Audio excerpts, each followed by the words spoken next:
ఆంధ్రప్రదేశ్లో విద్యుత్ కొనుగోలు ఒప్పందాలలో గత ప్రభుత్వంలోని పెద్దలు ముడుపులు తీసుకున్నట్లు అంతర్జాతీయ స్థాయిలో వార్తలు వెలువడడం ఇప్పుడు సంచలనంగా మారిన సంగతి తెలిసిందే.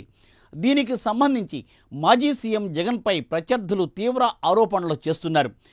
జగన్ చెల్లెలు షర్మిల సైతం జగన్ను టార్గెట్ చేసి విమర్శలు చేస్తున్నారు. ఈ క్రమంలో తనపై వస్తున్న ఆరోపణలపై పరువు నష్టం దావా వేస్తాను అంటున్నారు జగన్. ఇంతకు జగన్కు పరువుకు భంగం కలిగిస్తోంది ఎవరు? పరువు నష్టం దావా ఆయన ఎవరిపై వేయనున్నారు? ఈ షోలో చూద్దాం.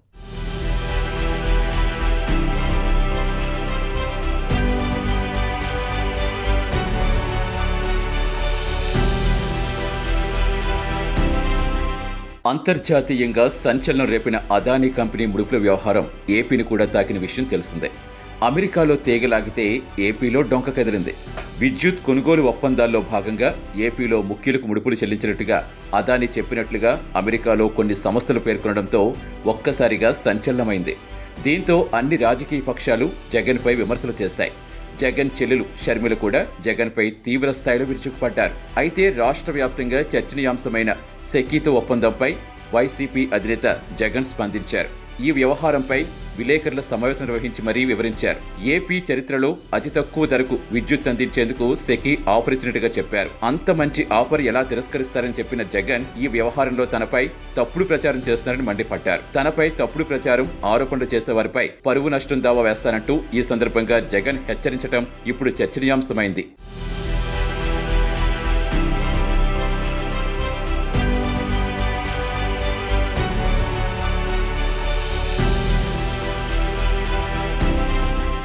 తనపై వస్తున్న ఆరోపణలు తిప్పికొడుతూ రైతులకు ఉచిత కరెంట్ అందించడం అనేది ఒక కలని తెలిపారు. చంద్రబాబు పాలనలో డిస్కంలు దెబ్బతిన్నాయన్నారు.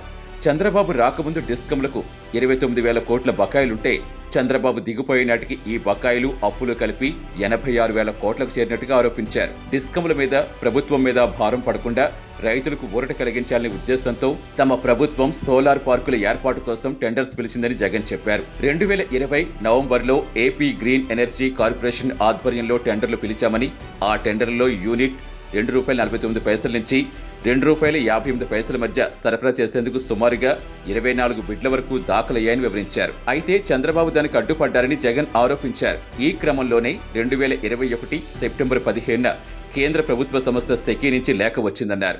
యూనిట్ కు ₹2.49 చెప్పిన 9,000 మెగావాట్ల పవర్ అందిస్తామని సెకీ లేఖ రాసిందన్నారు. 2024 సెప్టెంబర్ నాటికి 3,000 మెగావాట్ల విద్యుత్ అందుబాటులోకి తెస్తామని సెకీ చెప్పిందని జగన్ వివరించారు. 29,000 కోట్ల రూపాయలు అప్పులు బకాయిలు ఉంటే చంద్రబాబు నాయుడు గారు దిగిపోయే నాటికి ఏకంగా 86,000 కోట్ల రూపాయలకు ఎగబాకి డిస్కాములకు సంబంధించిన అప్పులు, డిస్కాములకు సంబంధించిన బకాయిలు దాదాపుగా 23.88% కంపౌండెడ్ యాన్యువల్ గ్రోత్ రేట్తో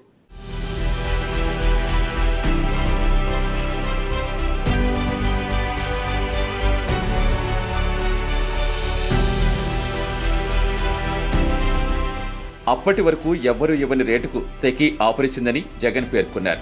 ఏపీ చరిత్రలో తక్కువ ధరకు వచ్చిన ఆఫర్ అదని చెప్పారు. అలాగే ఇంటర్ స్టేట్ ట్రాన్స్మిషన్ ఛార్జీలు కూడా లేకుండా స్పెషల్ ఇంటెన్సివ్ ఆఫర్ చేసినట్టుగా చెప్పారు. ఈ ఒప్పందం ప్రకారం ఏపీ ప్రభుత్వానికి ఏడాదికి 4,400 కోట్లు ఆదా అవుతుందన్న జగన్ 25 ఏళ్లలో 1,00,000 కోట్ల వరకు ఆదా అయ్యేదని చెప్పారు. ఈ సందర్భంగా సెకీ లేఖ చూపిస్తూ ఈ లేఖలో మూడో పార్టీ ప్రస్తావన ఎక్కడ ఉందని ప్రశ్నించారు. చంద్రబాబు చేసుకున్న పీపీఏల వలన 2,000 కోట్ల అదనపు భారం పడితే తమ ప్రభుత్వ నిర్ణయంతో ఆదా అయిందని చెప్పారు. యూనిట్ విద్యుత్ కు ₹5.90 ఒప్పందం చేసుకున్న చంద్రబాబు మంచోడా, యూనిట్ కు ₹2.49 చెప్పిన ఒప్పందం చేసుకున్న నేను మంచివాడినా అని ప్రశ్నించారు. ఈ ఒప్పందం గురించి మంత్రివర్గంలో సుదీర్ఘంగా చర్చించి నిర్ణయం తీసుకున్నామన్న జగన్ ఏపీ చరిత్రలో అతి తక్కువ ధరకు విద్యుత్ ఒప్పందం జరిగితే తప్పుడు ప్రచారం చేస్తున్నారని విమర్శించారు. తనపై తప్పుడు ప్రచారం చేస్తున్న వారిపై పరువు నష్టం దావా వేస్తానంటూ హెచ్చరించారు.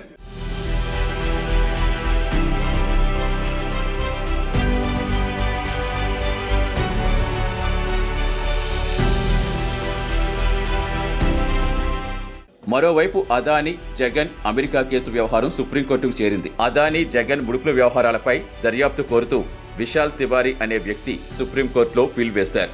గతంలో హిండెన్బర్గ్ రిపోర్టుపై దర్యాప్తు కోరుతూ ఆయన పిటిషన్ వేశారు. ఇంకోవైపు తాజాగా దీనిపై తెలంగాణకు చెందిన మాజీ ఎమ్మెల్యే గోని ప్రకాష్ రావు కూడా ప్రధాని మోదీకి లేఖ రాశారు. అదానీ జగన్ వ్యవహారంపై విచారణ జరిపించాలని లేఖలో పేర్కొన్నారు. ఒక రకంగా మీడియా కంటే జగన్ ను తీవ్రంగా టార్గెట్ చేసి విమర్శించారు షర్మిల. ఈ క్రమంలో ఇప్పుడు జగన్ షర్మిలపై పరువు నష్టం దావా వేస్తారా? జగన్ పరువుకు భంగం కలిగిస్తుంది మీడియానా, చెల్లెలు షర్మిలానా? జగన్ చెల్లెల విషయంలో ఎలాంటి నిర్ణయం తీసుకుంటారు అనేది చర్చనీయాంశమవుతోంది. చూడాలి మరి జగన్ ఎవరి మీద పరువు నష్టం దావా వేస్తారో.